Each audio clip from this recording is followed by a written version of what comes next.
Mga katambay, kamusta po? Si Kamanong po, nagbabalik naman po muli para po magkomento po sa inyo dito po sa Tambayan Makabayan.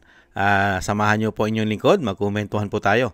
Magandang umaga po muna sa inyo, tanghali, hapon, gabi at madaling araw po sa ating lahat mga kababayan. Ito po, umpisa na po natin mga tambay. Komentuhan po natin, ito pong isang interview ni Garbage In, Garbage Out mga tambay. Sinasabi po ni Atty. Rowena Guanzon. Ang isa rin daw po itong reyna ng fake news mga tambay. Pero dito po mga tambay, ipinagtanggol niya po ang kanyang amo at syempre po ang batikos at ang pagkakamali po ay nasa Vice President pa rin. Ang Vice President daw po ang itinatama niya dahil po nagpapakalat pa rin ng fake news ang Vice President mga tambay. Talagang ganun po kasi mga tambay. Likas na po kasi sa tao. Pagka sinungaling ka, talagang sinungaling ka na. Likas po 'yon kasi yung kasinungalingan po, pagka po 'yan ay lagi mo nang ginagawa, nakasanayan mo na 'yan. Hindi na mawawala sa iyo ang pagsisinungaling. Kasi yung mga sinungaling, ang tingin po nila sa sarili nila ay tama ang pagsisinungaling nila. Pero hindi naman po tangat bobo at gago ang mga Pilipino. Nakikita naman po kung paano sila magsinungaling at kung ano naman po ang ginagawa nilang trabaho sa ating bansa. Hindi po ba mga kabayan? Ito po, pakinggan po natin ang sinasabi pong Yusek mga tambay. Ang Yusek mga kabayan na isang beses, nung hindi pa siya Yusek mga tambay, sinasabi niyang mahinang klase ang presidente. Hindi po ba? Ito po, pakinggan po natin mga tambay ang kanyang banat at batikos sa ating Vice President. Ang relasyon mo, like say to VP Sara Duterte. Mahirap ba yon? Yung one day magkabati sila, tapos next day hindi na sila magkabati. Parang mortal na silang magkaaway. Siguro yun yung turing niya kay Pangulo. Si Pangulo hindi eh. Wala sa kanya yun eh. Talagang work lang ang Pangulo when it comes to VP Sara. Hindi naman niya tinuturing na kaaway. Really? Diba? Siguro si VP Sara baka. Ganun yung turing. So kung nape-personal ko ba, on my part, hindi ko naman siya pinipersonal kasi lahat naman ng tinatapik ko kay VP Sara. Kung ano yung sinabi niya, kung ano yung lumabas sa bibig niya, yun lang naman yung sasagutin natin. Lalo na kung ito ay kasinungalingan. At kung siya yung nagiging source ng fake news, talaga sasabihin natin sa taong bayan, that's fake. Hindi yan totoo. So, tingin ko, hindi yun pamimersonal. It's more on sinasagot mo yung kasinungalingan na binigay niya para maituwid natin yun nasa isipan ng ating mga kababayan. Kasi otherwise, pag hindi ko yung sinagot at sabihin ko mali yan, ang lahat ng tao baka maniwala sa sinasabi niya. Okay. Nakita niyo po mga tambay, sinungaling daw po at nagpapakalat pa rin ng fake news ang Vice President mga tambay. Kasi kung hindi raw po niya itatama ang kasinungalingan ng Vice President, ay maniniwala raw po ang taong bayan sa mga sinasabi ng Vice President. Itinatama lang daw po niya ang Vice President dahil po sa mga sinasabi po niya na lagi po'y fake news. Kaya sila po ang hindi fake news. At siyempre po, ang kanya pong presidente ang hindi fake news. Hindi ba? Kaya nga humihingi na ng saklolo dahil napakahusay po. Trabaho po kasi daw ng trabaho ang Pangulo. Trabaho ng trabaho mga tambay. Kaya nga sa sobrang pagtatrabaho po mga tambay, bagsak ang ekonomiya. 'Di ba? Bagsak ang ekonomiya, napakahirap ng bansa at sobrang korupsyon. 3 taon mahigit na korupsyon dahil napakahusay po magtrabaho ang Pangulo niya. At syempre, ang VP Sara po ang nagpapakalat ng fake news. Fake news po ba sinasabi ng Vice President na administrasyon po ni BBM ay corrupt? Fake news po ba 'yon? Fake news din po ba na takot magpa-hair follicle pulburon test ang Pangulo? Fake news po ba yun? Takot siya magpa-pulburon test? Sige nga, fake news po ba yun? At fake news po ba na siya po ay laging amoy alak?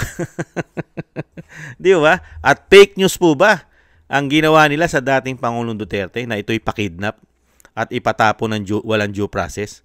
Samantalang ang mga magnanakaw ngayon ay kailangan po ng due process ayon sa Pangulo. Fake news po ba yun? Mga kabayan, sino po ba nagpapakalat ng fake news? At fake news din po ba mga kabayan na pilit nilang pinababagsak ang Vice President gamit ang impeachment? At yung sinasabing sa kanyang presidente ay wala raw po yun. Wala sa kanya yon.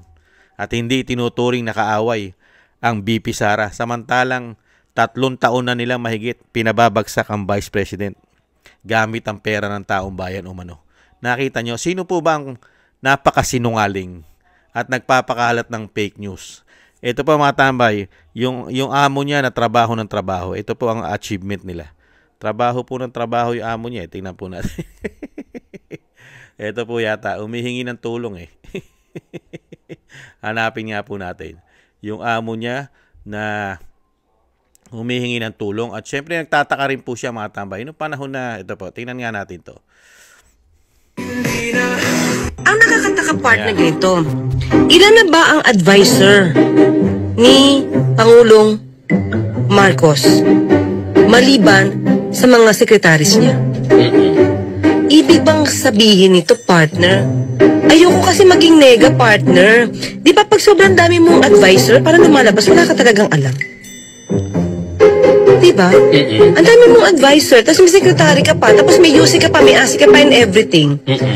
Ang nakakataka partner ganito. Nakita niyo mga tambay, napakaraming advisor, may USIC pa, may ASIC pa. Di ba? May secretary pa. O di ba? Ano po ang tingin niya sa amo niya noong panahon na hindi pa siya secretary, mga tambay. Hindi pa siya USIC. Di ba mahina, bamban, weak? Pero ngayon, mahusay po, mga tambay. Ito pa isa, mga tambay.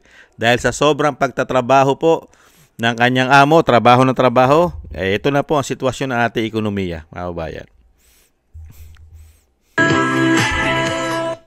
Tulungan niyo na po ang Pangulo.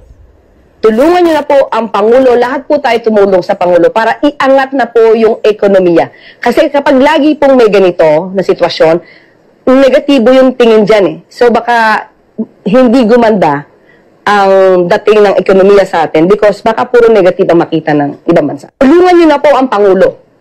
Tulungan niyo na po ang Pangulo. Lahat po tayo tumulong sa Pangulo para iangat na po yung ekonomiya.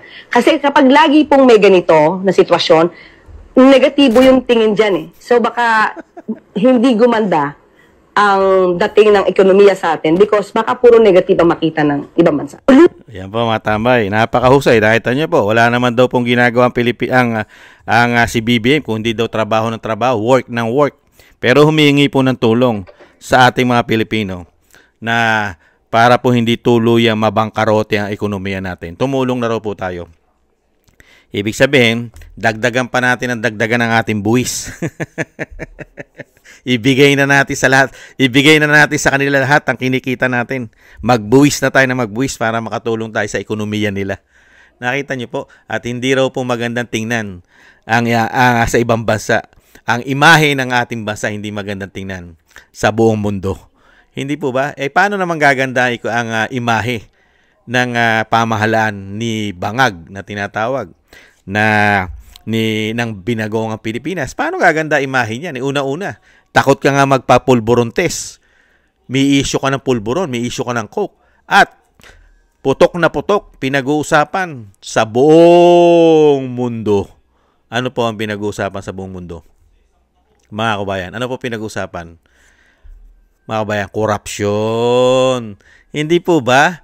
Pinag-uusapan nga po sa buong mundo yung korupsyon. Hindi po ba mga kabayan? At isa pa, di ba?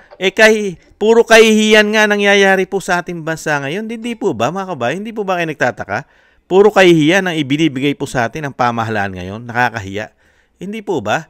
Kahit po itong nakaraang ito pong Japan Summit sa Malaysia, itong nakaraang araw na Japan Summit, di ba? Ng Asian Japan Summit sa Malaysia, mga tambay. Di po ba nakakahiya pa rin ang nangyari sa Pangulo? Hindi po ba? Dahil sa sobrang galing, ayon sa kanya, trabaho ng trabaho. Pero nung hindi po siya vlogger, ang tingin niya po sa Pangulo ay weak, mahina. Dahil napakarami raw pong secretary, may ASIC pa, may USIC pa. Kaya napakahina raw po ang tingin niya kay BBM, mga tambay. Pero puro ano po di ba? Sino po kaya ang fake news at sino po nagpapakalat ng kasinungalingan? Ang Vice President po ba? O sila? O mismong siya? Ito pong si Castro, mga tambay. Ito po yung huli na nakakahiya. Ano po ang pinag-uusapan po ngayon sa ating bansa at ng ating mga kababayang Pilipino? Ano po pinag-uusapan? Nakakahiya po. Nakakahiya dahil po roon sa summit, kung kasama rin po siya ron mga tambay, dito po sa summit sa Japan na ginanap po sa Malaysia. Hindi po ba? Sa Kuala Lumpur. Mga tambay. Ito po, habang nahandun po ang sinasabi niya ng trabaho ng trabaho, work ng work.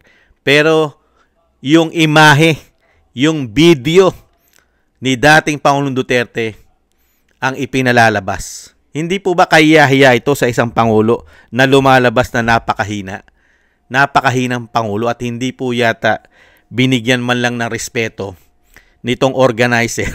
Ito pong Asia-Japan Summit sa Kuala Lumpur, Malaysia.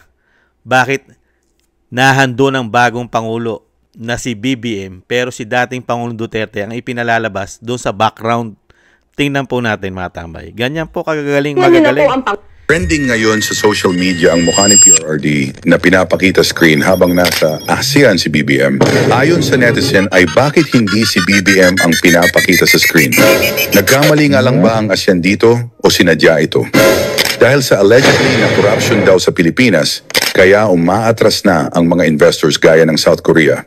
Tanong ng netizens, bakit si PRRD ang pinapakita kaysa si BBM? Ito daw ba ang dahilan ng respeto nila kay PRRD noon?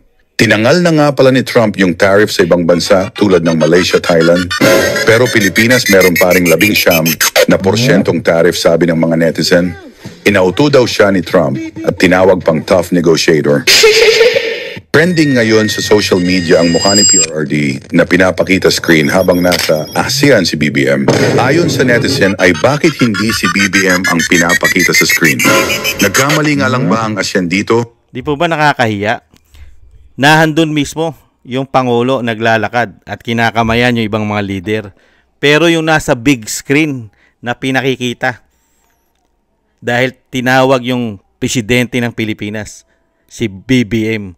Pero ang pinakikita sa background ay yung panahon ni dating Pangulong Duterte. Siya ang ipinakikita.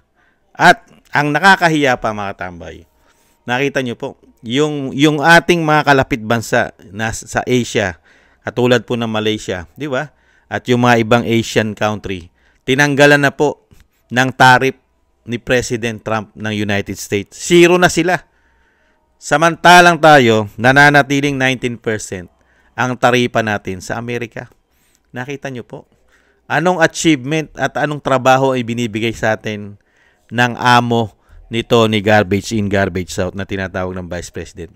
Hindi po ba puro kahihiyan? Puro kahihiyan at pagnanakaw, pamumulitika. Yan po ba ang pinagmamalaki niyang trabaho? At sasabihin niya ang Vice President na nagpapakalat ng fake news? Fake news po ba lahat ang nangyayari sa ating bansa? Kahihiyan? Nagdudulot ng kahihiyan sa ating mga Pilipino ang mga pinagagawa kahit po nitong nakaraan pinag-uusapan itong summit, itong nakaraang araw. Di po ba? Sampal po sa kanila yun eh. Sampal sa pagmumukha nila yon. Hindi po ba? Unang-una pinalalabas doon yung ipinatapon mo, kinidnap ninyo umano na presidente, dating presidente, pinakidnap nyo na walang due process, dinala nyo sa The Hague, sa Netherlands, sa ICC. Samantalang inirerespeto, nire-respeto ng Asian country, lalo-lalo itong Asian Summit, nire-respeto si dating Pangulong Duterte, pinalalabas pa rin doon. Samantalang siya ang Pangulo, di po ba sampal yun? Kahiya-hiya sa kanya yun. Hindi na po siya ginalang at nirespeto. Hindi po ba? Dahil kinilala po ng Asia, di ba, lalo-lalo po ito pong Asian Summit na ito, kinilala po nila yung galing ng dating Pangulong Duterte. Hindi po ba? Lalo-lalo po sa larangan ng pagpapaangat ng bansa. Di po ba? Lumalago na po ang ating ekonomiya kung hindi lang po nagkaroon ng COVID-19. Hindi po ba? At napakarami pong nagtiwalang bansa para mag-invest sa ating bansa noong panahon ni dating Pangulong Duterte. Ngayon po ba, nag-aalisa na. Ayaw na tayong pasukin. Yan, pati ang sinabi po nung ating kababayan, lalong-lalo ang Korea, umatras na. Hindi po ba? Tapos sasabihin ng isang Yusek na ang kanyang Pangulo ay napakasipag magtrabaho at hindi namumulitika at walang sama ng loob at hindi nagtatanim ng sama ng loob kay Vice President Sara Duterte. At pati siya, sinasabihan niya na ubod sila ng galing at ang Vice President pa ang napaka samang politiko dahil nagpapakalat ng mga fake news.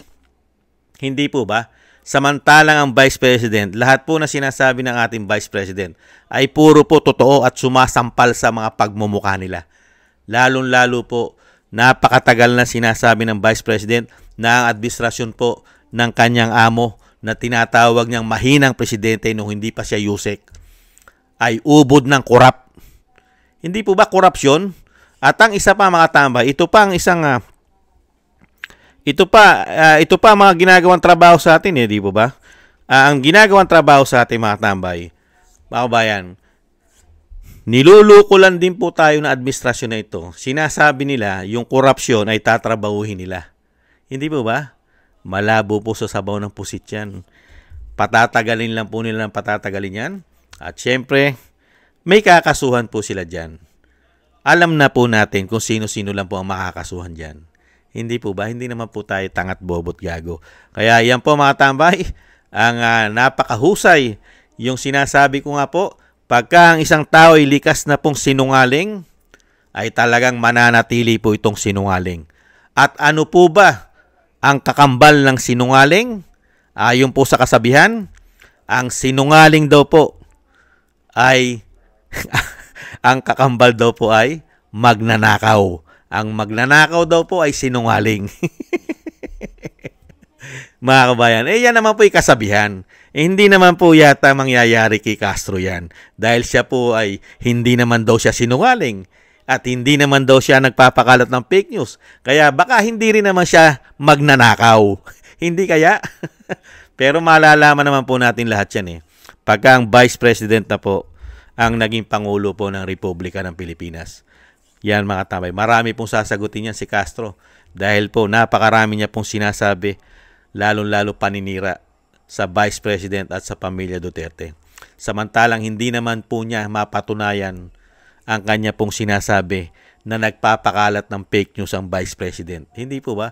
At ang pamilya Duterte, puro lang po salita. Then, hindi po ba? Maraming salamat po mga tambay sa nagusto po natin Tambay Makabayan sa YouTube at TikTok. At ganun din po sa mga subscribers po natin at sa mga nagbibigay po ng tulong at biyaya. Thank you po sa inyo mga kabayan. At sa mga nagko-comment, like, share, and subscribe. Maraming salamat din po sa inyo. At manalangin po tayo mga tambay, sama po natin sa panalangin ang ating bansa at ang pamilya Duterte. Ang ating bansa po sana ay matapos na ang ginagawa po nilang kasamaan sa ating bansa at ang ating bansa po ay makabalik na po at mabigyan naman po ng kapayapaan at siyempre po mabawasan ang kahirapan po ng ating bayan, lalong-lalo po ang mahigit 100 milyong Pilipino sa ating bansa. Mga kabayan ay makatikim naman po ng konting ginhawa, lalong-lalo po pagka sila po ay mawawakasan ang kanilang kasamaan. Hindi po ba? At isama rin po natin sa dasal at panalangin ang pamilya Duterte, ang ating Vice President at ang dating Pangulong Duterte na maingatan po sila at mailayo sa kasamaan, mga kababayan, at sa kapahamakan. At madugtungan pa po ang buhay at kalakasan ng dating Pangulo at makalabas na po siya sa lalong mabilis. Maraming salamat po sa mga dasal, mga kababayan. At syempre po, isama rin po natin, magdasal din po tayo para sa ating mga sarili at sa ating mga buong sambahayan, mga kababayan. Napaka-importante po yan nang tayo po'y maingatan. Maraming salamat po mga tambay. At tis-tis lang po mga tambay. At huwag po tayong basta-basta maniniwala sa mga taong sinungaling dahil sila po'y likas. Likas na po silang mga sinungaling, mga kababayan. Thank you po mga tambay. Sa muli, paalam. Bye-bye.